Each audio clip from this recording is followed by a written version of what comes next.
states are opening back up, and I think we're all itching to get outside into something that resembles a normal summer. We all hope. But before we do that, we should know some basics on how to navigate certain public spaces. Jeff was talking about how you have to sign up to go to your pool. Oh, yeah. Because they're really enforcing social distancing. Well, we do have Dr. Kohli here joining us live. Hey, Doc. Hey guys, how are you? We're doing good. I'm glad that you're here because before we get to some viewer comments, Dr. Kohli, if we are out and about, we need to talk to you. Naturally, someone will eventually need a restroom, right? But is it true that a toilet flush can spread the virus? A lot of people are talking about this online. And because we're hearing this, do we now also avoid public restrooms altogether?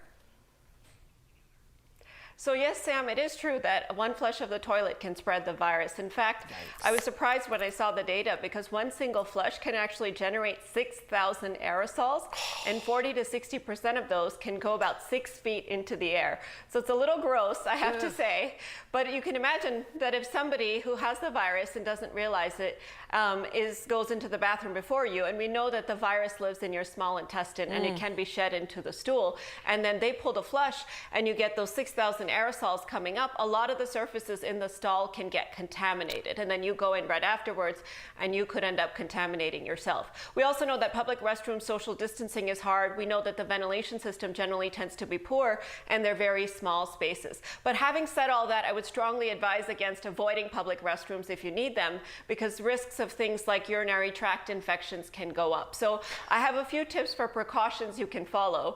So first, I would say wear your mask. And if you have sunglasses, put on your sunglasses too to protect your eyes. I know you look a little silly, but it'll keep those aerosols out of your eyes if you're going into a public restroom. Second, don't follow somebody right into the stall. So if someone's just gone in and pulled the flush, maybe wait a few minutes before you go into a stall or use a different stall. Third, try to touch as few things as possible. So lay down toilet paper, use toilet paper to open, lock and unlock the stall, and then make sure you wash your hands really thoroughly. And I think if you do those, you can safely use a public restroom, but just be really mindful of that risk. All right. Or college Sam comes back and she pops a squat. Hey, it's safer. It's safer. No, I think you can get a ticket for that. Okay. I don't know. Sorry. You spray everywhere too. It's tough times. Now I'm going to use a public restroom. They're going to be like, hey, that guy from DBL is wearing sunglasses and he didn't flush his toilet. What a weirdo. So at least we're being safe, Doctor. Let's get to this next question. Dr. Kohli, we're coming up on a major American holiday when normally tons of people would be traveling. For those who do venture out of town, obviously, what should we know about staying in hotels? This is important. Ooh, good question. You guys, there's this great picture that Al Jackson has on his Instagram. If you haven't seen it, I highly recommend it. He's got a Ziploc bag on his hand, and he's using his finger to push the elevator button through the Ziploc bag. So it's very inspiring to me to see that picture because it shows exactly how mindful you have to be when you stay in a hotel. So the biggest risk from staying in a hotel comes from contact with surfaces. So here are a few things you can do to minimize that risk. So first is try to stay in a room that someone hasn't stayed in for 2 to 3 days before. Sometimes that's not possible, but if it is, try to request it at the reception. Wipe down everything when you go in there the first time. Try to avoid getting housekeeping every day because that's one less person coming in and out of your room. Use the stairs instead of the elevator so that you're avoiding those small spaces that people frequent. And if you're going to go to a common area like the pool or the ice machine or whatever, make sure you put on your mask. All right. And see, I do that here. I spray the doorknobs. You thought geez, Sam, because your hand slipped.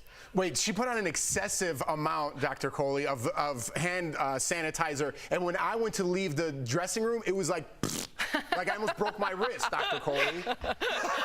He's telling on me to Dr. Well, Kohli. Sam's got a little baby at home. Thank you. She's got a little baby at home, Jeff, so she's got to be careful. But you got to put it on for that 30 seconds, Sam. You don't leave just puddles cut corners. around the office. I want to see you too, Jeff. I will leave puddles around the office. Thank you, Doctor. We were supposed to get to viewer comments. We were selfish again. We apologize. We'll see you tomorrow, Doc.